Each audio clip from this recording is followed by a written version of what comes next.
Welcome to another episode of the Bamateur Hour. On this episode, I've got Dr. T and I've got G Money joining me, and they're going to be chiming in here in a minute. Today, we're going to do our Bama FSU game week preview and predictions. There's a lot going on, a lot of moving parts. The weather looks like it's not going to be hot and humid. We'll talk about that in a minute. Quick note. We now have over 3,500 subscribers to our YouTube channel. We thank each and every one of you who are subscribing. If you're listening and haven't subscribed, please subscribe, hit the notify bell. And for those of you who are accessing our content on other platforms such as Spotify, iHeart, Apple, RSS, and the like, we thank you for listening. Guys, it is game week. It is Wednesday, August 27th, 2025, in the year of our Lord, and we are ready to roll. Let's jump in here and let's talk some football. Dr. T, how are you this evening? I'm great, John. Gary, I'm doing great. I played some pickleball tonight and feeling loose, feeling ready. All right, G Money, otherwise known as Gary, how are you this evening? I'm doing fantastic. Long day of work, but I wish I had a machine that I could snap my fingers and it'd be Saturday at 2:30. That'd be nice. Come on, guys. We need the build up. We need a little bit of time to get this episode out there and build the hype. So can't Right. come too fast. It is going to be a great day on Saturday. Hey, guys, I've got some news for everybody out there. Tomorrow night, I'm going to do an episode recording with Clay Hall. Clay Hall is sports director for the Fox station in Columbus, Ohio. He is an Ohio State insider. He's the director of he's the director of the sports up there. He's been on the Ohio State broadcast, and tomorrow night I'm going to get to interview him and get a preview of Texas Ohio State. It's going to be really really fun. So any of you who want to get a little inside knowledge from Columbus, and then we're also going to talk a little Bama Ohio State previous championship games and playoff games. Obviously they won one, we won one. They've got two natties. They're the defending national championship. So I'm excited about that. Just a little bit of news. I wanted to share that with you guys. Now let's jump into this thing. There are some news and notes that we've got to share with everybody. Injury report. There is a late an injury thing that came out that really stinks for if you're a Bama fan. I'm going to put it up there. Tim Keenan, he had to have surgery today. He had to have tightrope surgery on his ankle. We can let Dr. T discuss that a little bit more. That means Tim Keenan is out. That's a blow. We'll talk about that more. I think that the redshirt freshman Jeremiah Beeman's likely to get the start in his place. Jaden Roberts still out dealing with the concussions. He's not going to play. Jam Miller's out. All right, that's the news and notes that I wanted to jump into first. Dr. T, tell us a little bit about that tightrope surgery, what that means, what's going on there since you're our resident. He actually is a doctor, ladies and gentlemen who are listening. We actually do have a medical doctor on. We have an attorney and a doctor on staff. We are well taken care of by my esteemed colleagues. So, all right, Rick, fire away. So, what I know about tightrope is basically with a severe high ankle strain or sprain, they have found this new procedure. I guess it's probably 15 years old. I don't know, but that's relatively new in the medical world. But it's where they take the tibia and fibula and basically drill a hole through both bones and put a apparatus, some type of, I'm not sure what it is. I've never done one or seen one live, but I've just read about it on the internet like y'all have. But basically you accelerate healing by bringing all the tissue together, tightening it up, and it's called a tight rope because they have like a some type of maybe titanium rope through there. I'm not sure what the material is, but something that actually they can bind and pull both bones together, and it accelerates healing probably by 6 weeks or so. So I think Tim will probably be back around week 5 or 6, and hopefully back to full force. All right, thoughts about that, Dr. T, and then Gary. Jump in there, Dr. T, about Keenan being out. So I think that's the one area on our team that I was most concerned about coming into the season was the defensive line. And he's kind of the anchor there, and that hurts. I think that's the one position group we probably least wanted to lose somebody this early in the season. But I do think if we have to lose him at any point in the season, this is the time because I just think with Florida State and Louisiana Monroe and Wisconsin that we can weather the storm without him, so to speak. And I think hopefully by Georgia, which is technically week 5 for us, that he can be back and ready to go and contribute. All right, Gary, comments. I mean, it's a disappointment. It's hard to replace a dog, and he's a dog. You need two gap covers, and Tim Keenan's your man. And this will give a lot of opportunity to Jeremiah Beeman and some other players as well. And of course, you're always excited to see people like that get an opportunity to emerge. But let's not sugarcoat this. Losing Tim is it's a blow. It is a blow. Next man up. Some guys are going to have to step up and they're going to have to bring it and they're going to have to be fired up and they're going to have to knock some people around and collapse that line. So we're going to find out a lot about that depth of that D line, which we've all talked about in previous episodes. It's a concern, and we're going to find out. We'll definitely got to keep Tim Keenan in our prayers. Those doctors in our prayers, quick healing, get back. But man, that was a tough blow. Jaden Roberts being out, we've prepared for that. I think it's a little bit of a blow as well. Jan Miller we've talked about, but man, that was tough when I found out about that today. So, ugh, ugh, ugh, ugh. All right, let's go on to the next item. Couple of more news and notes. Weather forecast, rain and thunderstorms, highs in the 80s. So it's going to be humid, but it's not going to be blazing hot. But it could be similar to that game against Michigan down in Tampa. Could be a mud bowl, could be wet, rainy. Going to be interesting. So we'll talk about that. Dijon Lee's been named a starter. I don't know whether that means he's going to start true corner or that they consider him one of the three corners coming in. I've heard Zabian Brown may start at Husky and James Smith's supposed to play. So those are the other news and notes I had before we jump into the breakdown. All right, Gary, give me your thoughts there on those items. Well, Dijon Lee, 5-star coming out and just, created a lot of buzz in fall camp and, not a shocker there. I think it's exciting that he's getting an opportunity to showcase in a big game in a prime time afternoon ABC game. So he'll still be part of a rotation. I mean, he'll start, but they'll cycle people in and out a little bit. I mean, depending on the game situation, of course, but pretty excited about that. Ready to see him shine. Thoughts about the weather?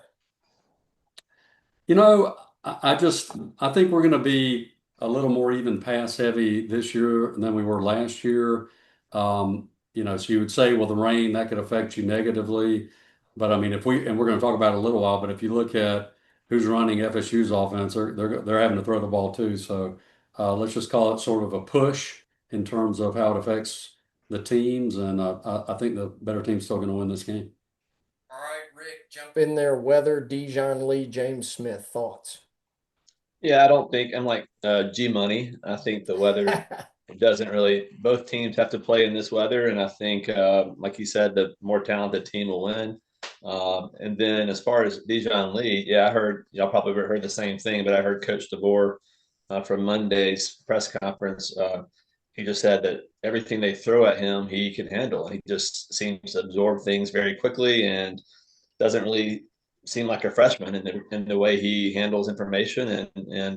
So yeah, I'm excited to see a 6'4" corner. It's going to be pretty neat to see. I think he's going to be hard to throw over, and he apparently, even though he's 6'4", he is very quick. So kind of a freak of nature, it sounds like.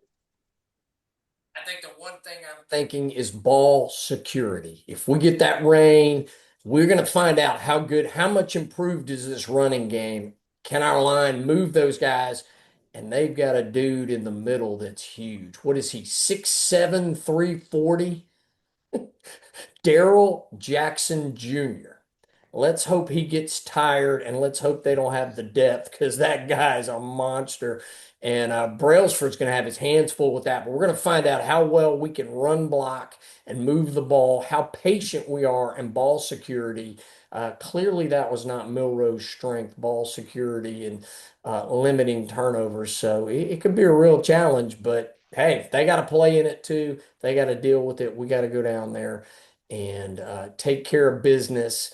And we're going to break down the offensive line in a little bit. All right, let's jump into some players on this FSU preview. Got a few guys I want to throw up on the screen. Number one is Tommy Castellanos, transfer from Boston College. He's the dual threat quarterback. He's the kind of guy. Um, that Gus Malzahn likes at quarterback. We'll see. We'll talk more about that. They got two good receivers, Deuce Robinson, Squirrel White. We've seen Squirrel White before on a different team. Roy Dale Williams, that's a familiar name. Gavin Sawchuk is supposed to be a good running back they brought in from Oklahoma. And they everything I've read, Cam Davis is good. So they got running backs. We'll talk about our running backs versus theirs. And their offensive line, four new starters coming from the portal.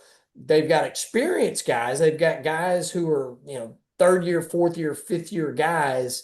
Uh, but how good are they if they're transferring in? I would think where they were coming from, unless they were that just great and got paid a ton of money. But you can't buy five guys on your O line. So some of those guys are going to be mediocre, not great. On defense, you've got James Williams coming over from Nebraska. You got some linebackers that are getting some hype. Then there's the big guy in the middle, Daryl Jackson Jr. And then on the defensive back, Earl Little Jr., who, if I'm not mistaken, was on Alabama's roster at one point. And then you got Jeremiah Wilson. So that's just a player preview of some guys that I wanted to note. I want to get your guys' take on it. G Money, go through it. Let's talk about the FSU roster and thoughts. I mean, I think Castellanos is dangerous. I mean, he threw 18 touchdowns last year, only 5 picks. And, as you already said, Bama John, I could see him doing really well in Gus Malzahn's system. And, we didn't really talk about Gus yet, but I mean, you got to remember, this is the coach that beat a number one Alabama and a number one Georgia and in a 3 game stretch back in 2017. Just at times explosive, and when he has a mobile quarterback, he can really, really scheme around that. The offensive line is interesting. So, you've got that chemistry question, but like you said, you got some really veteran players. I think they're 105 starts among the 4 starting transfers. That's a lot of games. That's a lot of game experience. But the offensive line, you really have to have communication. So I mean, I think we're gonna test them early here and see how those communication skills and how they're gelling on offensive line. It'll be interesting to see. You mentioned the big guy in the middle. You would think he would be on a Georgia roster, but there he is in Tallahassee. And so, they've got good players. I mean, we can't take that away from them. You can look at ranking services and analysts. They've got some really good players. But, we've got better players. All right, Dr. T, jump in. Let's talk about some of this roster FSU as we think about what we've got to face when we line up on offense, defense. Well, the first player you mentioned was their quarterback, Tommy Castellanos. And he did talk a lot this offseason, I believe. And so I don't think that's going to help him much when it comes to protection this weekend. I think Tim Keenan was the one that said, we'll handle the disrespect on the field or something like that. So he won't be there, but he'll be hopefully helping the rest of the guys enforce what he was saying. But, I looked at his QBR last year just out of curiosity. And last year he had 1,300 yards and 18 touchdowns and 5 interceptions, but he ranked 112th in the country in QBR. So I don't know much about him. Y'all might know a lot more, but based on his ranking there, I don't think he's like a huge threat. I'm sure he's decent, but I think our defense is built for this. I mean, I really do. I think I like us there. They do have that big guy in the middle you mentioned, but I think even though Brailsford is 290, a little bit undersized, I think he plays a lot bigger, and I think he's going to do well. I think Brailsford is probably one of the best centers in the country, so I'm hopeful that he can handle his own there. And they say he has real aggressive hands, and so hopefully he'll do his job. And the other guys will step in, whoever's playing at right guard this week. Maybe it's Dewberry, maybe Vandermark. I don't know, but Yeah, I both of think I those think guys are going to be playing at guard, just to both confirm of them. that. Yeah, Yeah, I I think just think we're Roberts gonna. is out. Yeah, Roberts is out this for at least a while, I guess. Hmm. But yeah, I don't know, John, but I guess we need to be worried about every opponent. Like DeBoer said Monday, the most important game is this one because it's the next one. But I'm not super concerned about Florida State's roster. Sorry. I am concerned because I want DeBoer to go down there and win a big road game. This is a big road game. Even though Florida State's probably going to be 6-6, 7-5, 5-7, 8-4 would be great for them. I think 8-4 is kind of the max ceiling that they have. I'm going to throw three quarterback names out here when we talk about Castellanos: Diego Pavia, Jackson Arnold, and Jalen Milroe. Um, we had trouble with dual threat quarterbacks last year, so that's got me concerned. Hope we've learned our lessons. I hope we understand. This is great preparation for having to face Jackson Arnold and having to face Diego Pavia. And the reason I throw Milrow out there is I think Castellanos has that upside. He can run. He is a dual threat quarterback, but he can also make big boneheaded plays too. And that's why I threw Milrow in there. So we saw good Milrow and we saw bad Milrow. So I think that's what you can get with Castellanos is you could get some big explosive plays and you could get some plays that the defense can take advantage of and really put him in a hole. So he could play him in this game if he doesn't turn the ball over, doesn't throw picks, but he could also fumble it. He could also do exactly what Milrow did against Michigan in the rain and hand us some gimmies. So I'm going to be fascinated. And then are we more disciplined? Do guys maintain their leverage? Are they able to do their job and not get their eyes in the backfield too much and do their job? So I'm going to be really fascinated by that. Um, and then on the defensive line, with Keenan out, next man up, we got to do it. So, and then Gus Malzahn scares me. I really give him credit as an OC, particularly. I think as a head coach, if he was the head coach versus the OC, I would be less worried about him because he'd be more distracted. But I think he's a heck of an OC. So I hope that we've learned our lesson last year from those issues. So all right, G Money, any further comments, thoughts about that? I would add on to I'm also concerned about Gus Malzahn. I mean, when you think of tempo attacks, it's hard for him not to be on the short list in the conversation of guys who've really led that top tier tempo attack kind of offensive style. Um, I think Castellanos is dangerous. I know his stats. I mean, I don't know that much about Boston College's, offensive scheme or personnel I'll tell you what, he's got wideouts now. I mean, if you look at tandems, I mean, first of all, if your wideouts are named Deuce and Squirrel, I mean, you're going to be dangerous anyway. That's right. But That's right. I mean, if you look at tandems, though, you've got Auburn, you've got us, obviously, you've got Ohio State. They're up there. I mean, these are two legitimate wide receivers. And when you combine that tempo, scheme, you've got a mobile quarterback and two big targets. I think that's a recipe for some points. We'll see. Dr. T, further thoughts? Yeah, I mean, I think you guys are right. I think Gus, we've seen what he can do to us and to other teams when he's focused, and I think he'll be focused, especially this first game. I just think trying to gel this much transfer portal, players and trying to have them ready for a defense that's really going to be stout. I think our defense is going to be really good, even game one compared to last year. And I think where we're strongest is what's going to help us. It's going to be the backfield. I mean, all the defensive backfield, that's where our strength is. And I think that's going to play well into our hand for these, like G Money said, Deuce and Squirrel. I mean, I think Deuce and Squirrel might have a new nickname after this game. But I think we're going to do fine. But I mean, I do think you're right. On the road, first game, they're going to have some points for sure. But I just think, last year, Boston College, the best defense I'm sorry, Boston College is where he came from. Sorry. But the best team, no, that's what I meant. Yeah, the best team Boston College played as far as defensively was Missouri.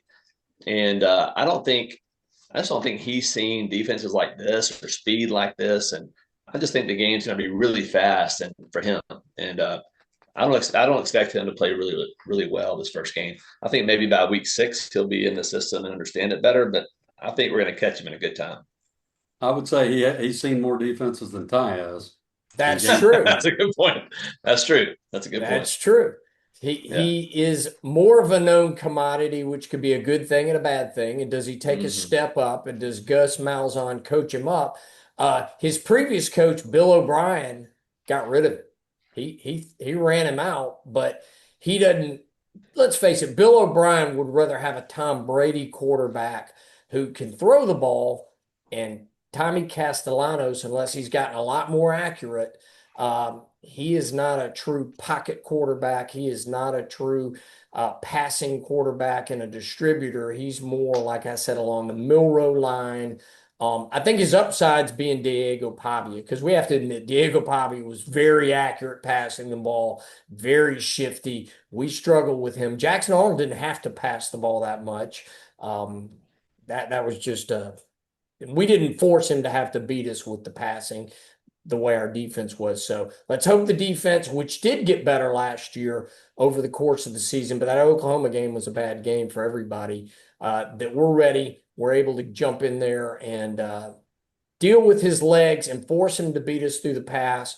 And that that our corners are ready to guard those guys, because they do. They have a couple of legitimate wide receivers, but I think his ability to throw the ball in tight windows is probably not there, so we don't have to worry about that. But if a guy gets behind the defense, I think he can put him in position to make some big plays. So So, we will. John, G Money, have y'all seen this quarterback play at all? Have you seen him play? I have I haven't not. like sat down and I did not watch Yeah, a Boston College game last year. me either. I just wondered, is he more like a Milrow where he can just his main objective is to run and he can throw, or is he really more of a quarterback who can run? Do you know? I don't think he runs like Milrow. I mean, Okay. name another that does. Well, yeah. But I think Pavia is a good. I mean, I've seen clips. I think Pavia's a really solid analogy for him. Gotcha. Okay. And and if you catch lightning in a bottle, we know what can happen against a Oh yeah. bottle. I think he's a little bit faster than Pavia. He doesn't have Milrose speed, but he probably is a 4.5, 4.45 speed guy. So he's fast. So we'll have to deal with that. But his passing accuracy, his decision making as well. What I read about, I didn't watch any film, but what I read about him is that's why Bill O'Brien ran him out. Right. And but Bill O'Brien's got a certain scheme of offense he wants to run, and I think he fits Gus Malzahn's scheme very well. So has me worried, but I still think, and we'll talk about the factors later. I still think we're in good shape. So a couple of points I want to pop up here on the screen as we go through this preview is that Florida State, as we've talked about, reloaded through the portal. That's what they had to do. Their recruiting was not up to snuff, so they had to rebuild through the portal. They brought in older, experienced guys, so they have an experienced roster. But from a recruiting standpoint, we've out recruited them the last 3 years, done a great job of retaining our players. They had to go buy players and run off players because what they would have brought back otherwise would have put them at the very bottom of the ACC. New OC and Gus Malzahn, new defensive coordinator Tony White, who came over from Nebraska. And Nebraska had a legitimate defense last year. So he's a legitimate defensive coordinator. Now, does he have the tools? Does he have the players to make their defense something that can really shut us down and hurt us like Oklahoma did? I'm not sure their talent levels at that level, but I think they're at least middle of the pack SEC level talent. And their O lines and defensive lines are talented but not proven. And I don't think they have the depth. One injury of note is defensive tackle Kevin Wynn is out and likely not to play. So just a couple other points I wanted to make. Give me your reactions. Let's go G Money reactions, thoughts on all of that. Yeah, so I want to make a comment about the new defensive coordinator, Tony White. He came over from Nebraska and he runs a very kind of sophisticated 3-3-5 defense. A lot of disguises, a lot of confusion. a lot of hybrids. They rely on cover two a lot. And I'll just say this, it doesn't that system doesn't necessarily gel well with a bunch of transfers who are trying to jam in the playbook over the summer. And so I think it's going to be interesting. I think it could be because of the nature of that 3-3-5. I think that, our coaches will have time ready, but that can really confuse I don't want to say young, but somewhat inexperienced quarterback like Ty. But on the other hand, their DBs and linebackers can easily get confused themselves, which might, give Ty some openings that he otherwise wouldn't, that they won't give later in the season. The fact that this is the opening game and we saw that with Saban his first couple of years, his new system it took guys a long time to kind of learn that. I mean, we did great in 2008, but those first few games, you had people confused. And so I'm kind of relying on them making some mistake and the scheme just sort of game time, overwhelming them and them going kind of back to some of these transfer players going back to their old system sometimes and assignments and getting confused at some point in this game. Dr. T, thoughts? Yeah, I mean, those are great points, G Money. I didn't know that about that defensive coordinator, but yeah, if he's running an elaborate scheme like Saban ran, I know many players have said it takes a long time to understand a complicated scheme. And so yeah, if that's true, plus new players, man. I mean, and then on the offensive side, they have some transfer portal players for the offensive line and receivers. I just think there's a lot a lot has to happen in this offseason in this fall camp for them to be ready to take on a team that is pretty stable and pretty talented like us. So one other thing is we're really going to be relying on Ty to be able to read the defenses, audible us out. Maybe we have two plays called when we come to the line. That line needs to move these guys back. And if we can force them to have to put 7, 8 guys in the box, then that really opens up for those receivers. Now, if it's raining and you're worried about throwing the ball, that could play into it. But that's going to be fun to see is if they're running that 3-3 hybrid and you get 6 men in the box, we got to run the ball. Run the dang ball, bulldoze them. Let's find out what our line's made of. And this is really in preparation for tomorrow night, but I saw that like Texas, when they lost to Ohio State in the fourth quarter, it was 21-14. They had the ball first and goal on the 1 yard line, ran the ball, got nothing. Second down, went out of shotgun to do that stupid pitch play, took a 7 yard loss, and then next thing you know, Ohio State's going the other way for the winning touchdown, game over, ball game.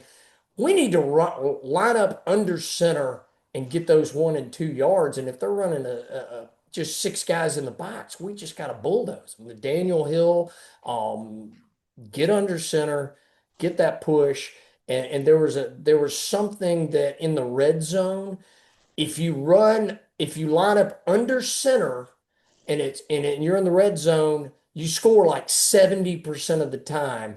And out of shotgun, you only score 50% of the time. There was a study done out there. And so we can't go just shotgun in the red zone. We need to be able to just run the dang ball. And that opens up a lot when you have to bring guys up because we've just got so many weapons. And if Ty can recognize it and if he can have good ball security and distribute it and we can run the ball, it's going to be fun to see. So I'm excited about that. All right, G Money, any further thoughts on those topics? I think a lot of that's going to depend on our guard play with Dewberry and Vandermark. I think Caden Proctor's gonna have a massive year. Several of those guys are, they're doing a job interview, Yes. and Wilkin made progress. I mean, look, he made progress last year. He's got the frame. He's got the strength, I guess, to kind of anchor down that right tackle. And I agree with Dr. T. I think Parker Brailsford is going to have a really good year. So I think guard play is going to be key to our running game, and we'll see how that kind of pans out. Dr. T. Yeah, I mean, y'all can't.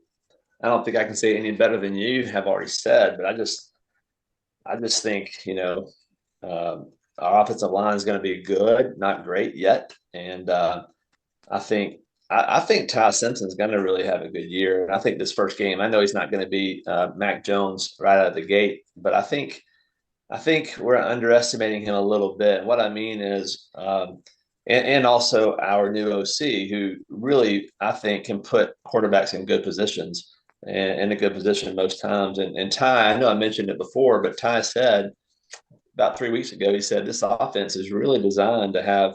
Well, I mean, I guess all offenses are designed to have somebody open, but he said almost every time there's somebody open, I just have to find the open guy. It's not very complicated.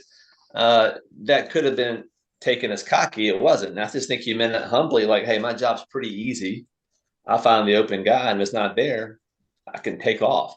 And anyway, I'm kind of rambling, but I just like where our offense is right now, and I think I think we're all going to be very pleased. I think we're going to be cleaner than last year. And Milrow, from memory, he oftentimes would have a great play, as y'all know, but before that, shortly before that, was always a bad play. So I think we kind of took 2 steps back with him sometimes, and maybe 4 steps forward. But I think this is going to be different. I think we're going to be more of a kind of a smooth machine, just kind of moving down the field, very methodical, staying ahead of the chains, and none of this silly stuff that Milrow would do sometimes. But If I can jump in, so I would say I think that's right, Dr. T, but you know, our offensive line has to do better in pass pro than they did last year. I think it's yeah, that simple. I think they will, but they have to. right. Milrow, of course, made some boneheaded plays and some needless turnovers and all that, but also he had pressure that he should not have been facing, especially on one side. And that got a little bit better as we're going down the home stretch, but we're going to have to perform better on as an O line this year and give Ty a little more time. I agree. I agree, G Money, and I think Milrow probably his strongest suit wasn't pre-snap reads, and I'm hopeful. I'm hopeful that Ty can, as he goes to the line of scrimmage, he can put us in a protection that's going to benefit him and the offense. I think Milrow, even though what little bit I've seen of the Seahawks, they give him one route, and if it's not there, he just runs. So I'm just hopeful that Ty can make some decisions before the snap, even that makes the protection better for him. We'll see. Hey, I heard Urban Meyer today talking about the Ohio State Texas game. And what he said is you got 2 new quarterbacks coming in there, Julian Sayin and Arch Manning. And he said both of those guys don't need to go out there thinking they need to win the game. They need to think on every series, I want to get 2 first downs. And they need to think on every series, it needs to end with a kick, which means either end with a punt, with a field goal, or an extra point. But don't take negative plays. Throw the ball away, get 2 first downs, and you can work yourself into great field position. If you get 2 first downs on that first drive and then punt, then they're backed up. And then if they get only 1 first down, then you're winning the field position game, and you come out and get 2 more first downs, maybe you're in field goal range. And I love that. I'd never heard any coach say that right out loud. And I think Ty Simpson will dirt the ball. I don't know if you guys have heard Arch Manning talk about his granddad always ends the call with him. And I think he texts him and talks to him almost every day. He says, slide or get out of bounds. And he's talking to him. And I mean, let's face it, Archie got killed in New Orleans. I remember watching Archie play when I was a little guy in the 70s, and he was great, but he got killed. It was really sad to see a guy that really could have been an NFL Super Bowl quarterback, but just landed where he did. And he was phenomenal. And so I think if Ty can do those things, ball security, throw the ball away, don't try to extend plays too much. Use your athleticism because we know Simpson's athletic. He can extend plays, but sometimes just the best thing you do, throw the ball away. Don't get into negative, taking a 15-yard sack and put us in behind the chains and punt the ball. And I hope he's got the maturity to do that. He is a coach's son. I'm excited. I think it's going to be really fun to see if Ty can execute like that. But I loved what Urban Meyer had to say about that, had not heard that, and surely Ty's going to know that. And I think Grubb and DeBoer are coaching him up like that. I can't imagine that they're not. John, I must say, Urban must have gotten that from Saban, 'cause I've heard Nick say that a lot. Yeah. Okay. And I could say this, can you find out some intel for us tomorrow night on your interview with the Fox affiliate analyst? How did Texas and Ohio State get stuck with the 11 o'clock game? That's if I was one of their fan bases, I would be like not happy. I do know that. Fox dictated that because that's their big marquee game is that big noon game, and Ah, they don't want to go up against the SEC at 2:30 and later. And granted, they could have moved it to a night game, but Fox said no. We own the 11 o'clock Central, 12 noon Eastern time frame. And none of the other big games want to play then. Because think about it, our SEC, when Alabama plays Scrub U, we always kick off at 11. So that's their thing. That's their niche. So yeah, Fox dictated that game. Because would they want to go up against LSU and Clemson? And when is it? Miami and Notre Dame? And I mean, there's some other big games. So that is how that went down. Just let you if I know can make one that. more comment, Oh just yeah, to please. piggyback on Dr. T, I agree. I'm very optimistic and growing more optimistic about Ty. Uh, John will recall I made a comment on a prior episode about him looking like a deer in the headlight in an interview. He was interviewed today, and it was outstanding. He's got true humility, always deflecting the praise onto his teammates. And I will say this, though, agreeing with Dr. T, I do think he's going to play smart, but I think we need more than a game manager. We don't have Derrick Henry. He's going to have to make some plays, and he's going to have to make some, plays when the pressure's on, and we desperately need points. I think he'll do it. I think he's more likely to do it 5 games in, but hopefully we'll see some of those on Saturday. And if it comes down to how well does Ty Simpson pass the ball versus Castellanos, my money is on Ty Simpson all day long. I think Ty's got a much better arm. He's much more accurate. He can make those short intermediate throws. I think he can throw the deep ball when needed if we get one of our guys behind the defense. If we can limit Castellanos to a passing quarterback, which is what we should have done to Jackson Arnold in that Oklahoma game. That was ridiculous in the second half. And actually, he was effective in the first half as well. I don't know what was going on with that defensive game plan. It was bad. But if we can limit him and force him to beat us with his arm, make him do what other teams did to Milrow, which is hit the short intermediate, hit the stuff down the middle, don't let guys get behind the defense, we're going to blow them out. So I'm hopeful on that. We shall see. And if I may say also about Ty, he's not as fast as Milrow, who is, but he runs, I think, a 4.6, 4.7, which is still plenty fast. And the difference, though, I think, is that Milrow, he had a lot of success running in some games. In some games, he didn't because when someone knows you're running, it's easy to stop, even if you're 4.3. But I think Ty is going to benefit from a great offensive coordinator. He's going to benefit from great receivers. He's going to benefit from hopefully a better line. And then because he's a better true passer, I believe when he runs, he'll have wider lanes because of all those things I mentioned. I think Milrow, a lot of teams, as you know, would stack the box and they're not worried about his passing potential. It's either going to be 58 yards or it's going to be nothing. And so I think with Ty, because he has so many options, they're going to be being pulled at both ends, the defensive backs and the linebackers. And so when he runs, I think he'll be a much more efficient runner. I think that's right. And I wanted to say something getting back to Parker Brailsford, Jason Kelsey, not Travis Kelsey, not Taylor Swift, but Jason Thank you. Kelsey. Jason Kelsey is not the biggest guy, but boy, he can move the pile. Boy, he could hold up. And I think Parker Brailsford, a good comparison is to Jason Kelsey as to how good he is. But we're going to find out because he's got a tall order sitting in front of him. But I'm optimistic. And it'll be interesting to see if they move that big load over one of the guards and see if he can overpower one of those guards. But I'm optimistic that Brelford can do his best Jason Kelsey impersonation, and we're going to move things. So, all Hey, right. question, Yes. question, John. Tim Keenan is about 320. So the roster says, is that guy bigger, same size? Do you know? 340 to 350, Wow. 6'7".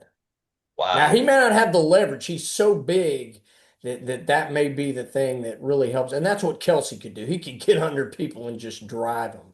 Uh, but yeah, it's going to be interesting. And I hope that guy gets tired out too, because it's 6'7", trying to bend down, and hopefully he's sucking wind. And I don't think they have the depth behind him, but it's going to Well, and be. you don't have to go Kelsey on us. I mean, you can look at Ryan Kelly. Hmm. You can look at Barrett Jones. I mean, we've had Bradley Bozeman. I mean, we've had some dogs who are not huge linemen, and many at center that are on Remington lists. Some that won the Remington. I mean, he's in other words, he Dickerson. doesn't have to look outside the Bama fam for that. Yeah. Yeah, John, I can't believe you mentioned the word Taylor Swift in one of our podcasts. I can't get away from it. It's their engagement. It's their engagement. It's all the news now. I know. Well, it just I'm so shows that excited to we're see where hip. this marriage goes. Y'all just cannot wait. I'm so excited. They're gonna let you pick out the flowers for the ceremony. Sweet. All right, guys, I'm going to throw up on screen, and we've talked about this in previous episodes, but I'm going to throw up the issues of concern for me for the FSU game, and it's going to be a little bit of a repeat. So if you've seen this before, I just got to throw it up there again. Okay. Number one, Ty Simpson. I'm optimistic he's going to be great, but it's a quarterback because we have not seen him play in this type of environment on the road. So worried about it. Something I'm worried about. Is the offense fixed and more potent and more consistent than in 2024? The Ryan Grubb factor has me optimistic. The running game. Are we going to have a more potent running game this year? Yes. And I'm hopeful. Our O line, specifically right tackle, do we have it? Is it fixed? Has Wilkin taken 2 steps and really jumped up? I think so. But we're going to find out on Saturday. This is something we were just bad at, the red zone offense and short yardage offense last year. I think we're going to be much better this year. But again, I'm concerned. With Tim Keenan injured, uh, defensive interior line, depth, experience.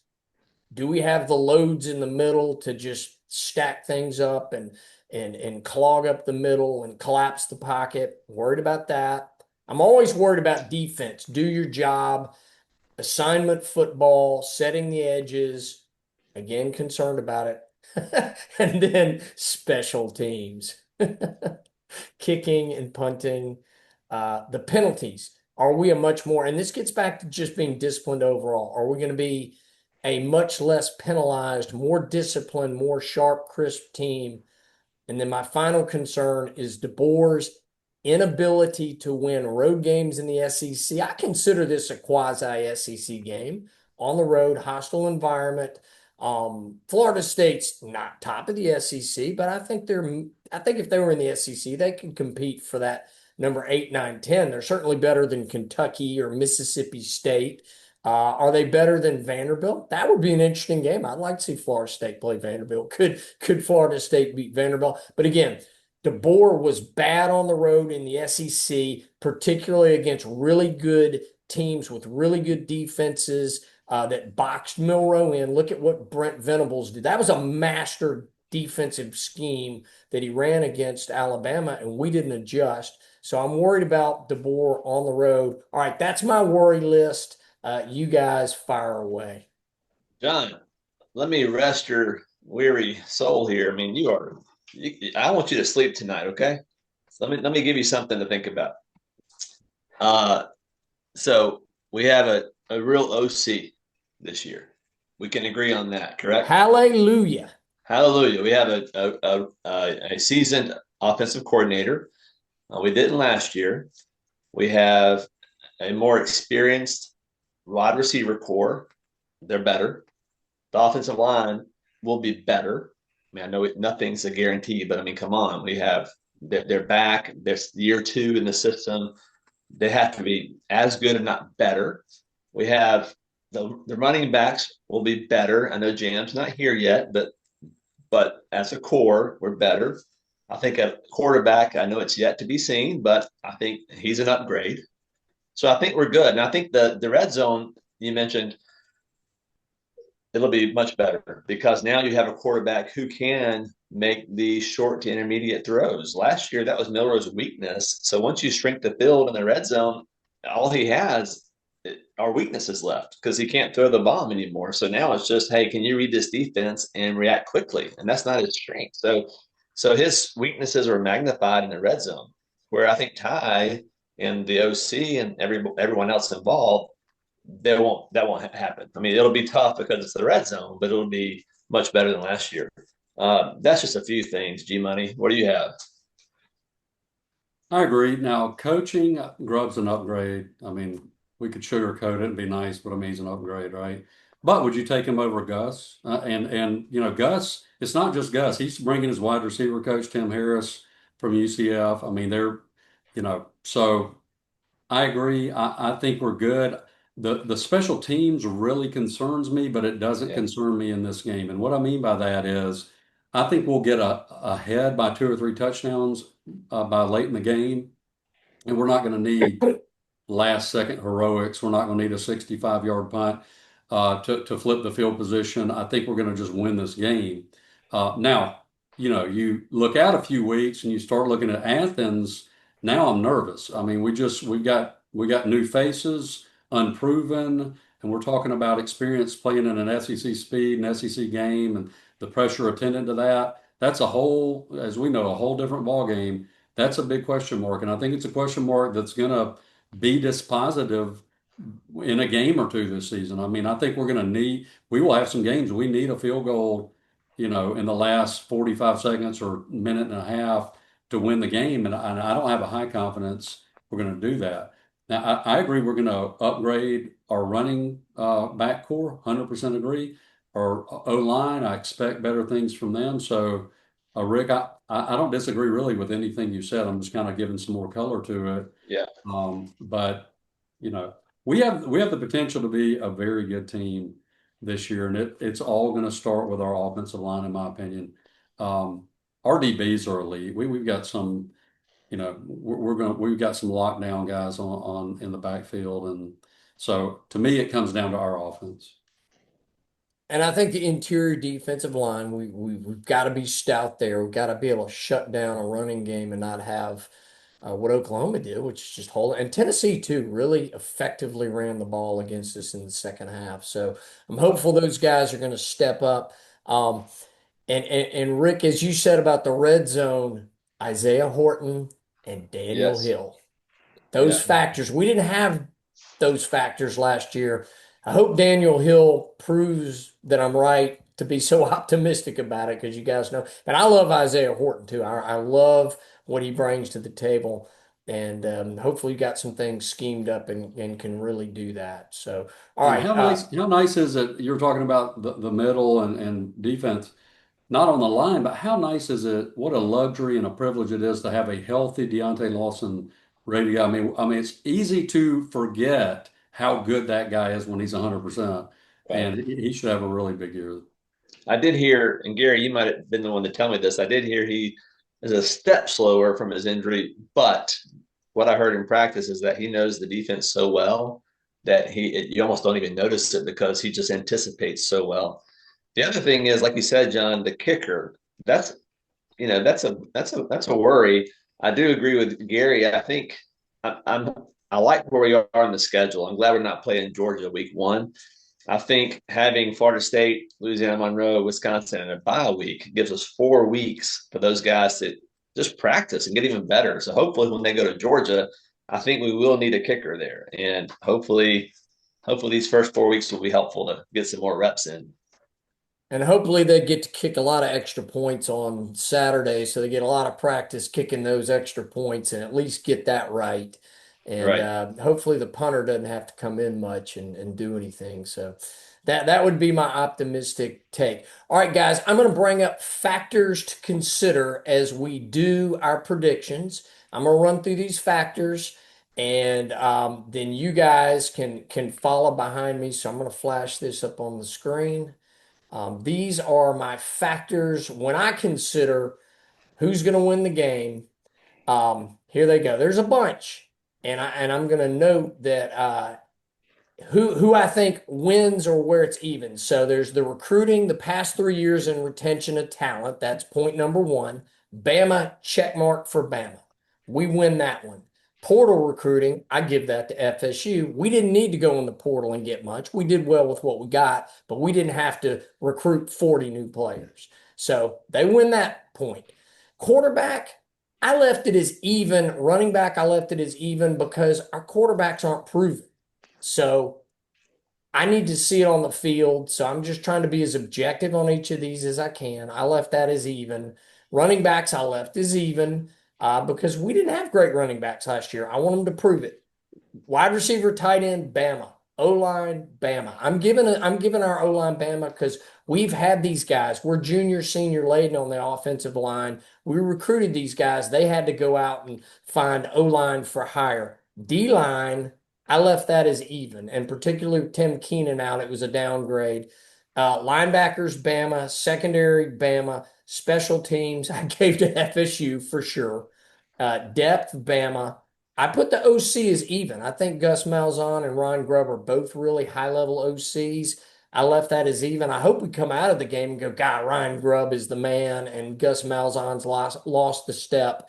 I'm hoping that's how it comes out. On the defensive coordinator side, I gave the edge to Bama, but you could argue maybe it's even. Head coaching, I think DeBoer wins consistently. Norvell's been up and down. So when I looked at all these factors that I considered on my prediction, I gave 8 to Bama, 2 for FSU, 4 were even.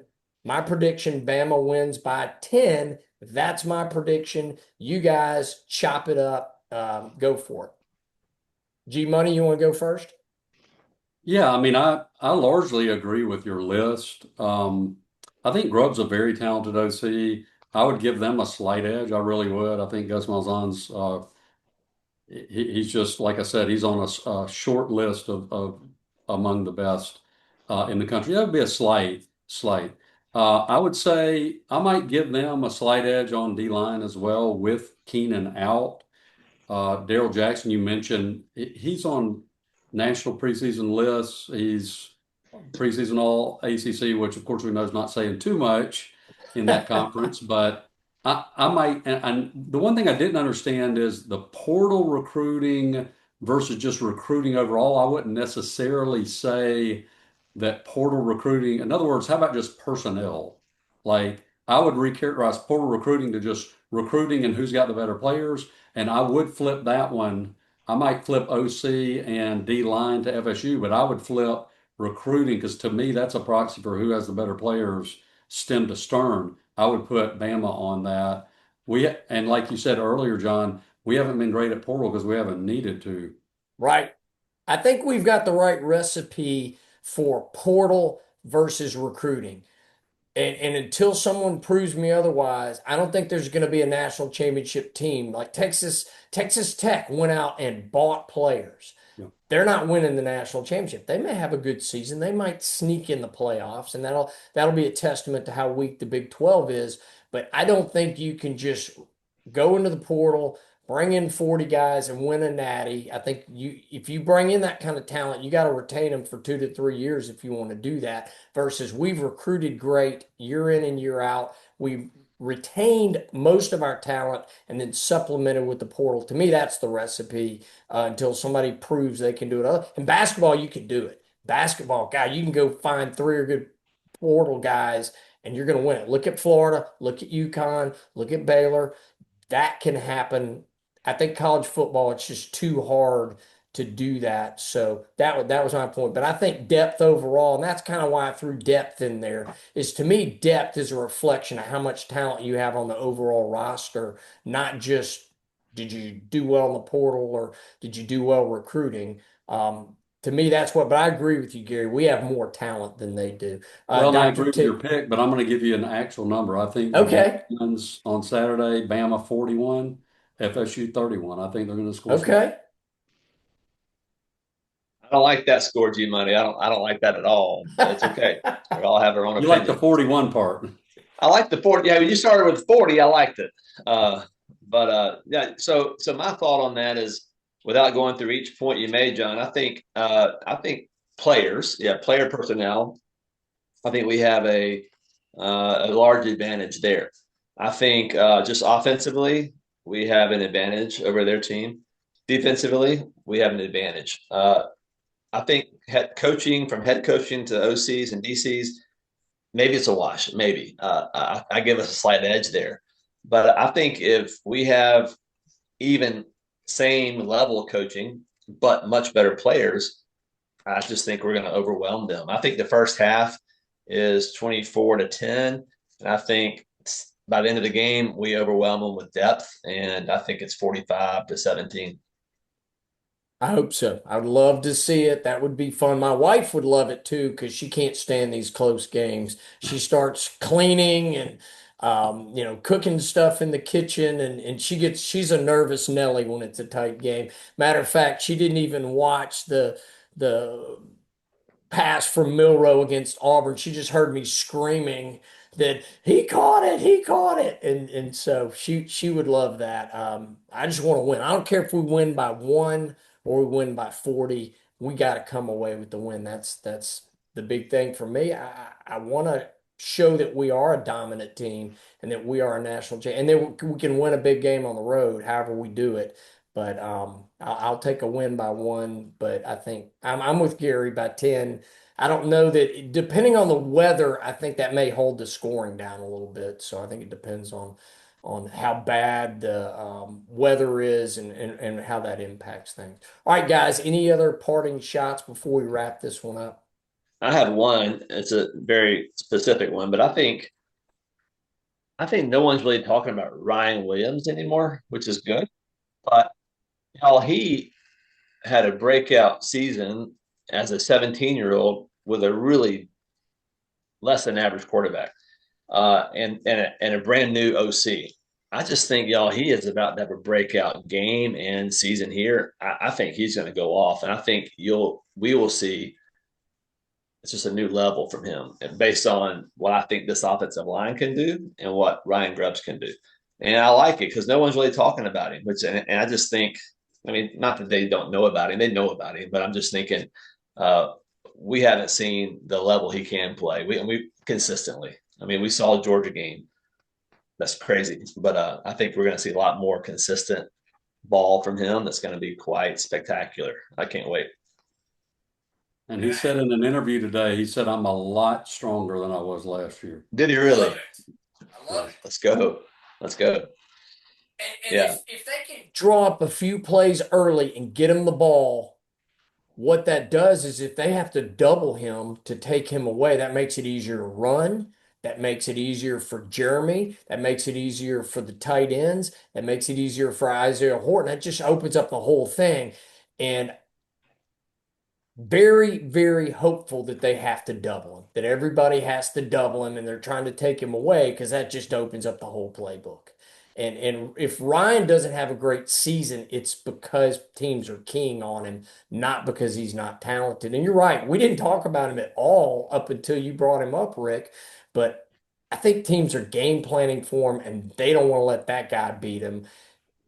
Ty needs to be when he's single covered, because I remember seeing him single covered. I'm like, why are they not calling a go route and just sending him deep? Or why are they not running a post or just running a quick hitter when he was wide, have him just do a quick slant in, throw him the ball and just let him do something? And they never did that. And I didn't Right. understand it. Well, last year, if you go back, because I mean, we all have kind of poor memory. Maybe mine's worse than y'all's, but think about this, y'all. Twice I saw him last year make a video game play that I've never seen a receiver do, where he made two defensive backs run into each other. That happened in 2 games. I've never seen that. That's crazy. So that was, again, we have a very small sample size because we just couldn't find him, on short routes, intermediate routes. It was mostly long passes. So I think Ryan Grubbs is probably licking his chops with these receivers, and I think as a collective unit, they're much deeper and better than Washington was, and they look great. The Washington core looked great. I think this receiving core is going to blow the lid off. We haven't talked tight ends either. I think Caleb Edwards may surprise and get some playing time. Cuevas, I think, can be effective. Really interested to see what they do either with the two tight end set, or just when all those weapons are covered up. And the tight, you can't cover everybody. And if our running backs can catch the ball and the tight ends are effective, it's going to be hard to stop this offense. So I'm optimistic that it could be video game numbers if things really go well. We'll see. I'm excited, guys. I'm really fired up for college football. Me too. And Yeah. hopefully Friday night we started off with a loss at Baylor for Auburn. That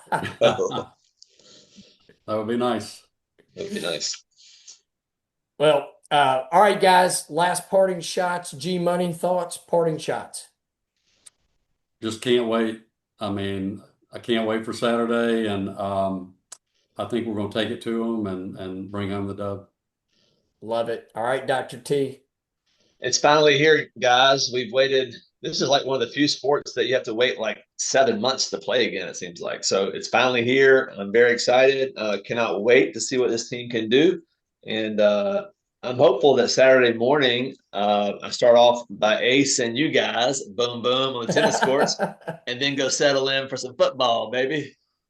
Well, I hate to disappoint you, Rick. I'll be on the pickleball courts. I have out of town company coming in, so I'll drag them to the pickleball. I know. Sorry, And I won't be there either. I'm going to be up in the mountains at my father-in-law's watching the game. So, Oh, nice. All right. Very nice. Well, I need some instant reaction, so maybe take computers, take ability because I want to jump on and do an instant reaction after the big win. So whoever's available, be prepared. All right, Dr. T, parting shots. Anything else? That's it. I just think Saturday night when we get back on here, hopefully, we all can get back on together. You guys are going to be like 45-17. How did you know? How did you know? All right. love it. I love it. Well, guys, thanks for joining me on this. And to all you who are listening, thank you for listening. God bless and roll tide. Roll Tide.